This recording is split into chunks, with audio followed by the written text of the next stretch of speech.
Hello friends, welcome to success zone. मैं कुमार गौरव स्वागत करता हूं आपका अपने यूट्यूब चैनल पर। साइंस वाला भाग में हम लोग फ्रेंड्स साइटोलॉजी स्टार्ट किए थे, यानी कोशिका विज्ञान स्टार्ट किए थे, जिसमें हम लोग इंट्रोडक्शन देख लिए थे। आज हम लोग फ्रेंड्स डिस्कवरी ऑफ सेल देखेंगे, यानी कोशिका की खोज। तो चलिए फ्रेंड्स वीडियो स्टार्ट करते हैं। अगर वो आप पिछले वीडियो नहीं देखें तो इस वीडियो के डिस्क्रिप्शन में लिंक डाल देता हूँ, वहाँ से जाकर के आप वो वीडियो देख सकते हैं। नहीं तो आप मेरा चैनल पर जाकर के प्ले लिस्ट में वहाँ से भी देख सकते हैं सारा वीडियो, क्योंकि वहाँ पर सारा वीडियो मेरा पड़ा हुआ है। तो चलिए फ्रेंड्स वीडियो स्टार्ट करते हैं। वीडियो स्टार्ट करने से पहले आप लोग से एक छोटी सी रिक्वेस्ट है कि अगर ये वीडियो अच्छा लगे तो प्लीज़ फ्रेंड्स एक लाइक और शेयर कर दीजिएगा, क्योंकि फ्रेंड्स ये वीडियो बनाने में बहुत मेहनत लगती है और आपका एक लाइक मेरा मनोबल बढ़ाता है। तो ज़रूर लाइक कर दीजिएगा और शेयर भी कर दीजिएगा। और अगर आप इस चैनल पर नए हैं तो इस चैनल को सब्सक्राइब कर दीजिए और बेल आइकन दबाकर ऑल पर क्लिक कर दीजिए, ताकि फ्यूचर में आने वाले हर एक वीडियो का अपडेट आपको मिलता रहे। तो चलिए फ्रेंड्स वीडियो स्टार्ट करते हैं। हम लोग आज देखने वाले हैं discovery of cell. Discovery of cell यानी कोशिका की खोज।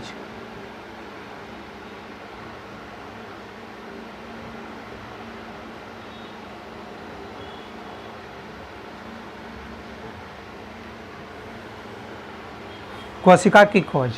कोशिका की खोज की बात करिएगा तो सबसे पहले रॉबर्ट हुक ने कोशिका को खोजा था। किसने खोजा था? रॉबर्ट हुक ने। कब? 1665 में। उन्होंने एक मृत कोशिका को देखा था।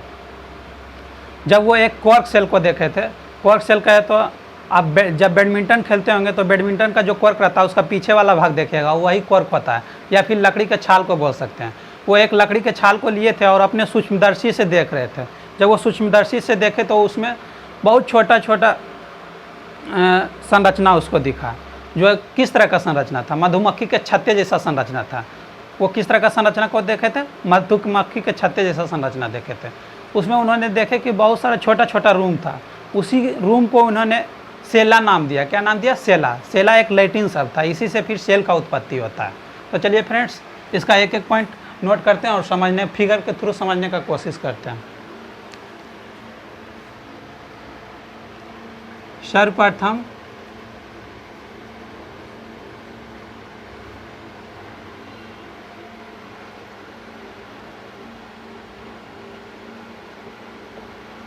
कोशिका की खोज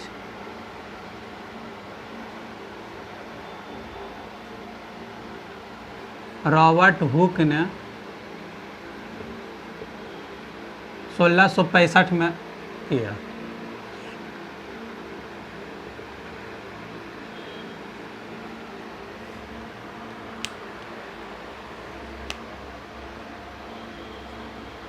इन्होंने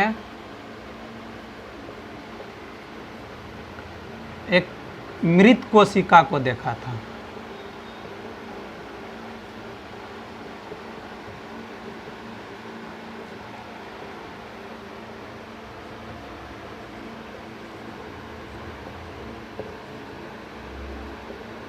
जब रॉबर्ट हुक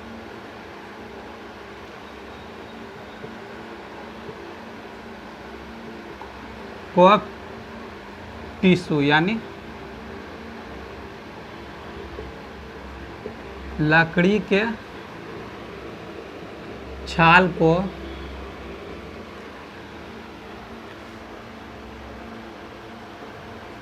अपने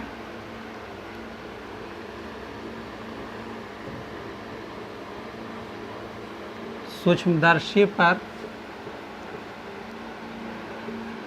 रखकर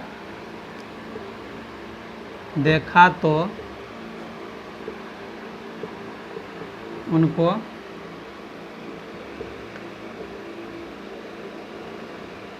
मधुमक्खी के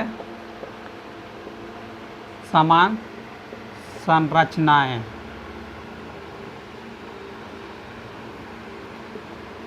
दिखे।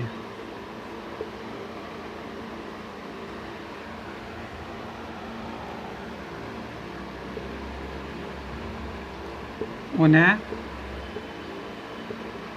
बहुत छोटा छोटा रूम्स दिखा।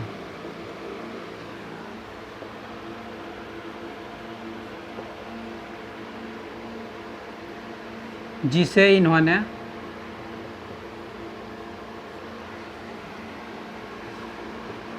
सेला कहा।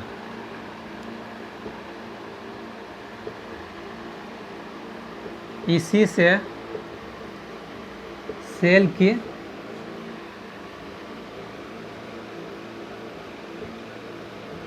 उत्पत्ति हुई। सर्वप्रथम कोशिका की खोज किसने किया था? रॉबर्ट हुक ने किया था। कब किया था? 1665 में। वो एक मृत कोशिका को खोजा था। कौन सा कोशिका को खोजा था? मृत कोशिका के, क्योंकि लकड़ी का जो छाल था वो एक डेड सेल था। क्या था? डेड टिश्यू था। और जब वो अपने सूक्ष्मदर्शी से वो उसको देखा तो क्या दिखा उनको? मधुमक्खी के छत्ते जैसा संरचना दिखा। उसी संरचना को ये छोटा छोटा रूम देखा, उसी रूम को इसने क्या कहा? सेला कहा। बाद में इसी से क्या होता है? सेल की उत्पत्ति होती है। तो चलिए इसको फिगर से समझते हैं।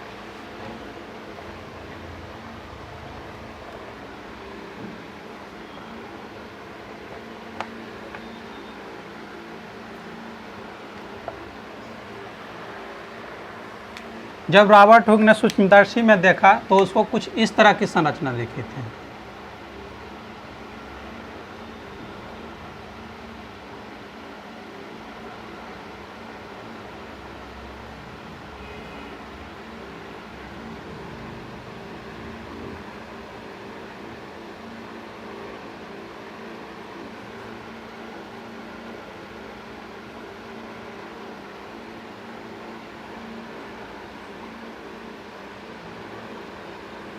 कुछ इस तरह से संरचना देखी थी। देखिए ये क्या था? डेड सेल था।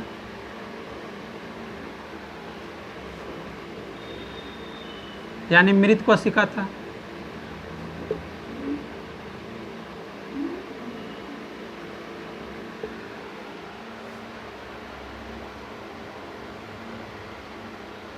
ये छोटा छोटा इसको रूम दिखा था। इसी को इन्होंने क्या बोला था? सेला। यह क्या था? लैटिन शब्द। एक लैटिन शब्द था और इसी से सेल की उत्पत्ति होती है।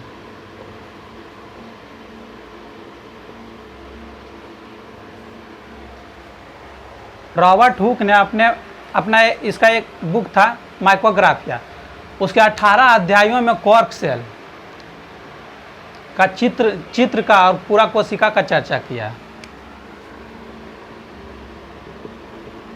रॉबर्ट हुक ने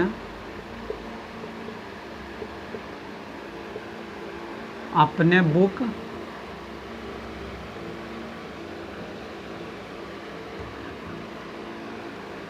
माइक्रोग्राफिया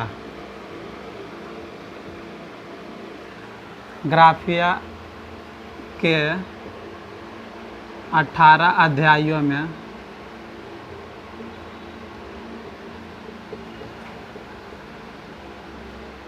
कॉर्क कोशिकाओं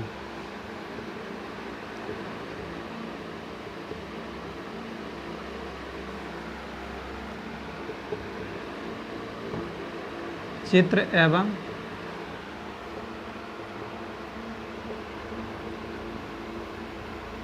कोशिका की चर्चा किया।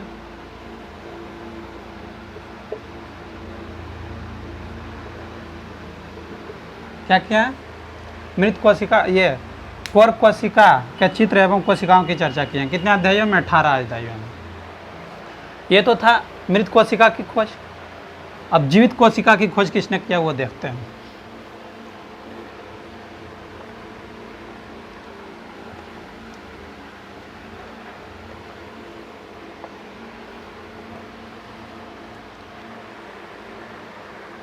एक साइंटिस्ट थे एवी ल्यूबेनॉफ। कौन थे? एवी ल्यूबेनहॉफ।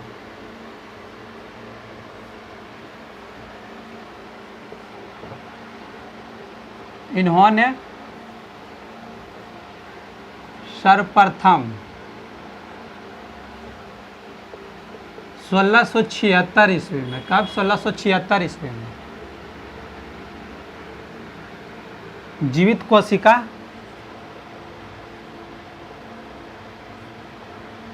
की खोज किए थे।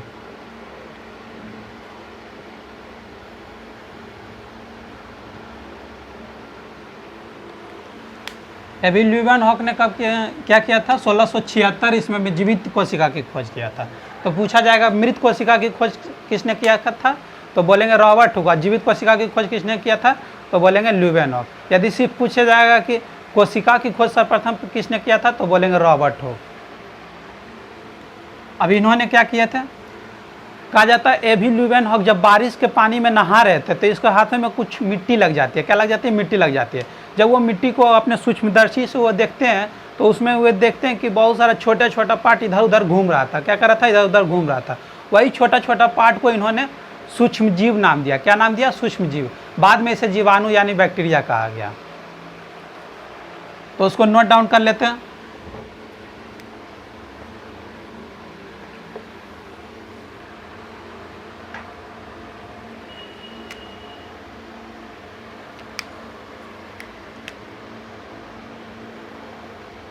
एबी ल्यूवेनहॉक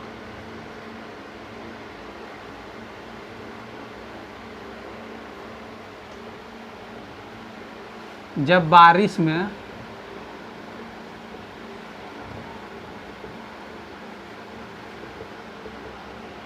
स्नान कर रहे थे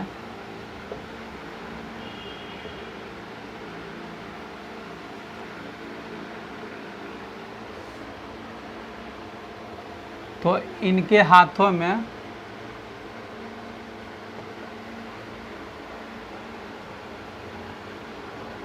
कुछ मिट्टी लग जाती है।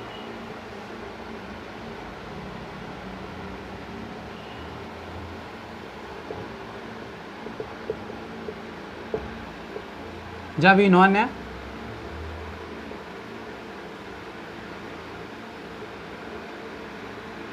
इस मिट्टी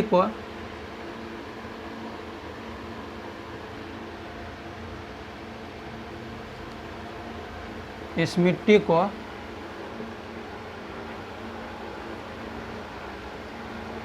अपने सूक्ष्मदर्शी से देखा तो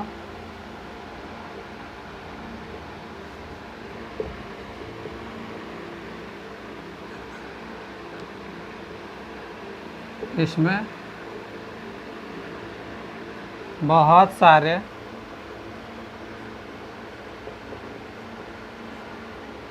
छोटे छोटे पार्ट घूमते हुए नजर आए।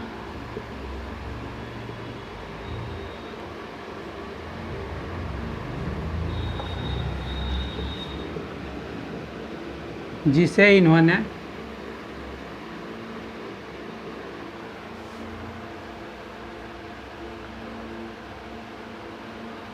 सूक्ष्म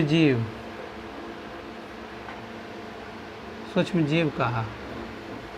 बाद में इसे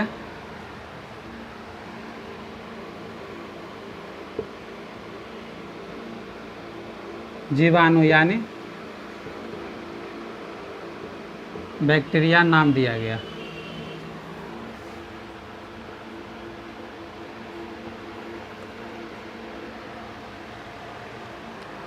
यानी जीवित कोशिका की खोज किसने किए थे? ल्यूवेनहॉक ने किए थे।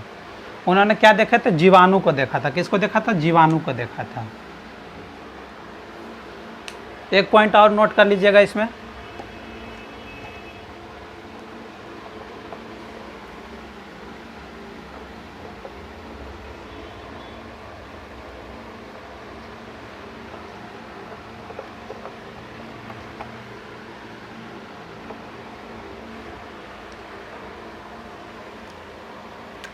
स्पर्म।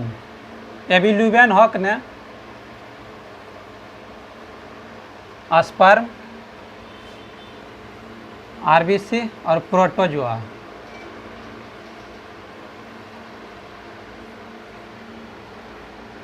ये सब का भी खोज किसने किया था?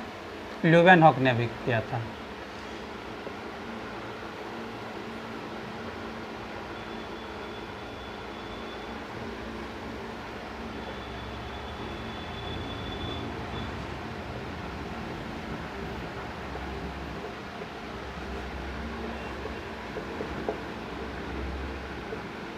और इनका एक बुक था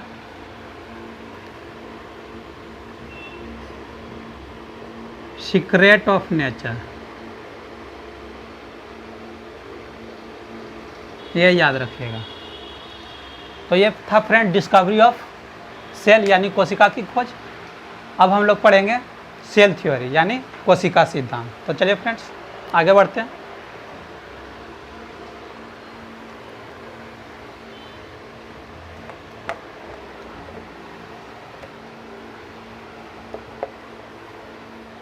सेल थ्योरी आप देखते हैं, क्या देखते हैं? Cell theory.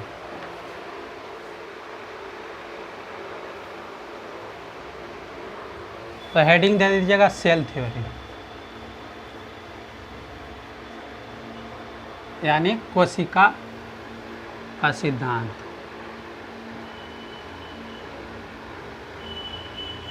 कोशिका सिद्धांत।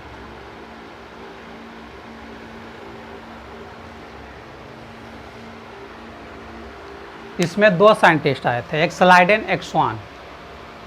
स्लाइडेन जो थे वो जर्मन बोटनिस्ट थे, और स्वान जो थे वो जूलॉजिस्ट थे। इसको इस तरह से जूलॉजिस्ट कहे तो जंतु विज्ञान और बोटनिस्ट कहे तो वनस्पति शास्त्र थे।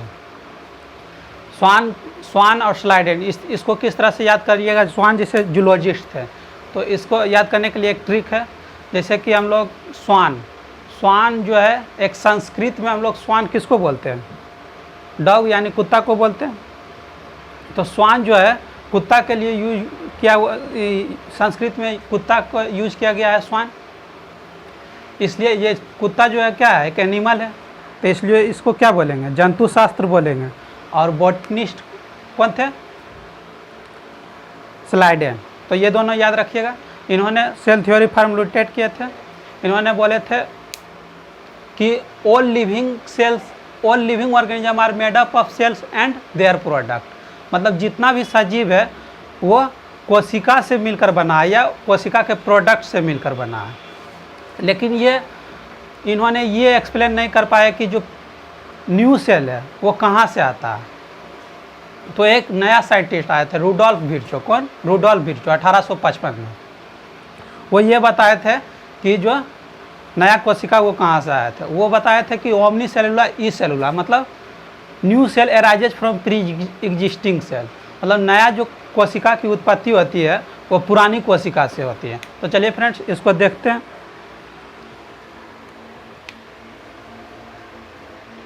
एक साइंटिस्ट है स्लाइडेन।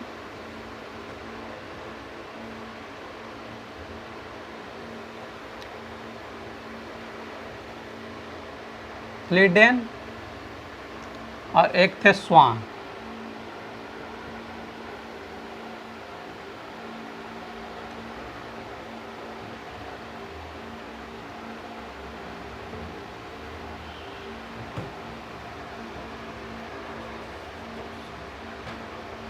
स्लाइडेन और स्वान।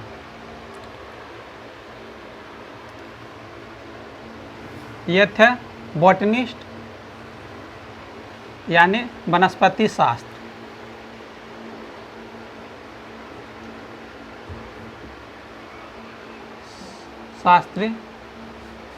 और ये थे जंतु शास्त्र।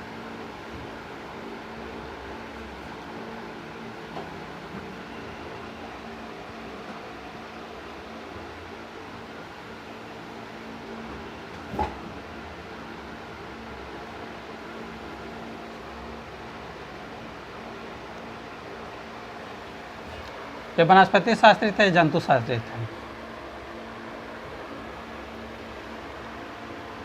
1839 में ये दोनों मिलकर सेल थ्योरी दिए थे। 1839 में स्लाइडेन एवं स्वान मिलकर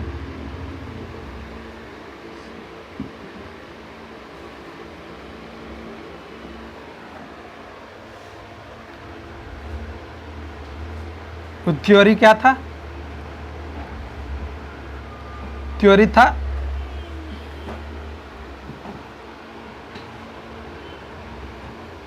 सभी सजीव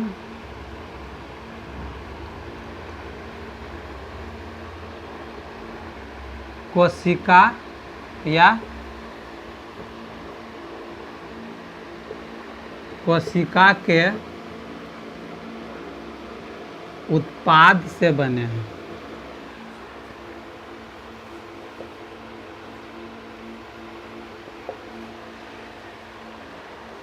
सेल थ्योरी तो इन्होंने दे दिया, लेकिन ये एक्सप्लेन नहीं कर पाए थे कि नया सेल जो है वो कहाँ से आता है। तो एक साइंटिस्ट थे कौन? Rudolf Virchow.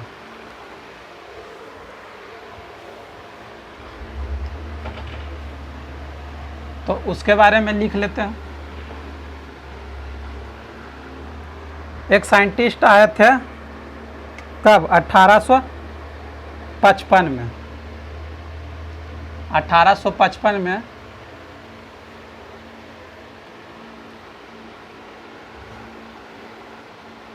रुडोल्फ विर्चो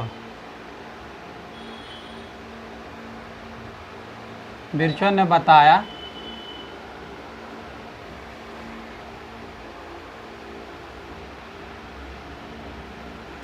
कि omnis cellula E cellula, omnis cellula E cellula, that means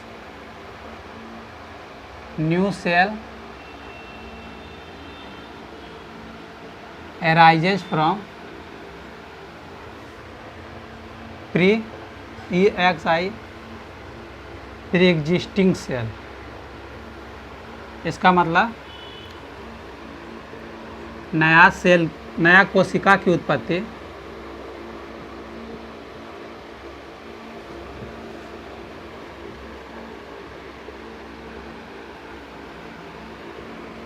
पुरानी कोशिका से होती है।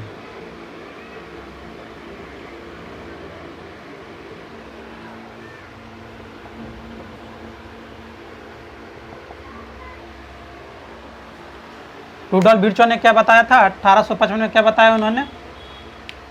1855 में रुडोल्फ विर्चो ने बताए थे ओमनी सेलुला ई सेलुला, मतलब new cell arises from pre existing cell, मतलब जो पहले से सेल एग्जिस्ट कर रहा है उसी से नया सेल एराइज होता है। मतलब नया कोशिका की उत्पत्ति पुरानी कोशिका से होती है।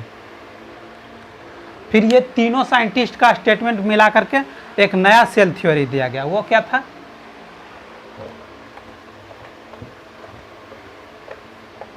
नया जो सेल थ्योरी था वो क्या था? नया सेल थ्योरी जो था वो था, पहला स्टेटमेंट तो था सभी जीव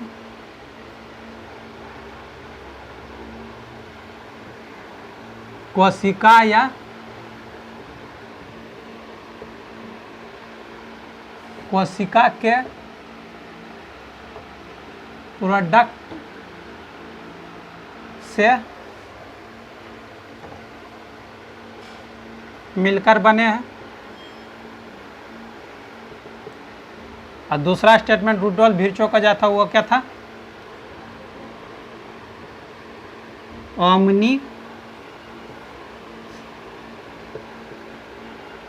ओमनी सेलुला ई सेलुला,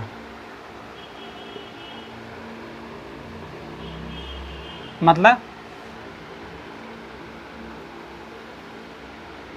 नया कोशिका की उत्पत्ति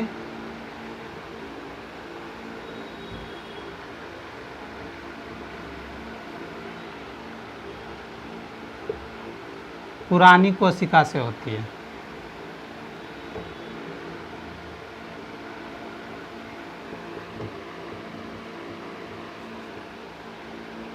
ये रुडोल्फ विर्चो का स्टेटमेंट।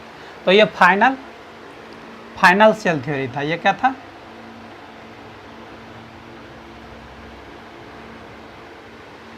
सेल, ये फाइनल सेल थ्योरी था। तो फ्रेंड्स आज के लिए इतना ही। आप लोग ज़रूर बताइएगा ये वीडियो आपको कैसा लगा। अगर ये वीडियो आपको अच्छा लगा तो एक लाइक कर दीजिएगा और दोस्तों के बीच शेयर कर दीजिएगा। और अगर आप इस चैनल पर नए हैं तो चैनल को सब्सक्राइब कर लीजिए, बेल आइकन दबा करके ऑल पर क्लिक कर दीजिए ताकि भविष्य में आने वाले हर एक वीडियो का अपडेट आपको मिलता रहे। धन्यवाद। जय हिंद, जय भारत।